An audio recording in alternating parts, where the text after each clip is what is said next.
خانہ کیس میں عمران خان اور ان کی اہلیہ کی 9 مارچ کو نیب راولپنڈی میں طلبی نیب کی ٹیم نے طلبی کا نوٹس زمان پارک میں عمران خان کے وکیل سے وصول کرا لیا۔ اس بارے میں مزید بات کر لیتے ہیں، نمائندہ خصوصی اخلاق باجوہ ہمارے ساتھ لائن پر موجود ہیں۔ اخلاق باجوہ، کیا اپڈیٹس ہیں؟ جی بالکل، ذرائع کے مطابق نیب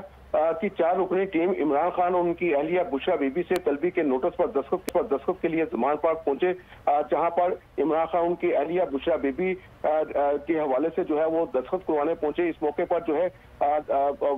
عمران خان کے وکیل حسان خان نیازی اور بیرسٹر سلمان صفدر کی موجودگی میں جو ہے ان کے وکیل نے دستخط کیے اور عمران خان کی رہائش گاہ زمان پارک میں سیکورٹی اہلکاروں نے نیب اہلکاروں کو رہائش گاہ کے اندر جانے سے روک دیا۔ نیب اہلکاروں کا یہ کہنا تھا کہ ہم اندر جا کر ان کی عمران خان ان کی اہلیہ سے دستخط وصول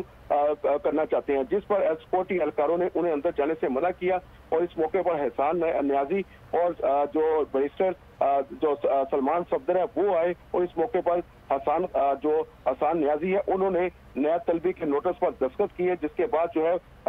جو ٹیم ہے وہ زمان پارک سے روانہ ہو گئی اور عمران خان اور بشرا بی بی کو 9 مارچ کو نیب راولپنڈی نے طلب کر رکھا ہے۔ جی ٹھیک ہے، بہت شکریہ۔ ایک اور اہم خبر آپ تک پہنچائیں گے۔ بینکنگ کورٹ اسلام آباد ممنوعہ فنڈنگ کیس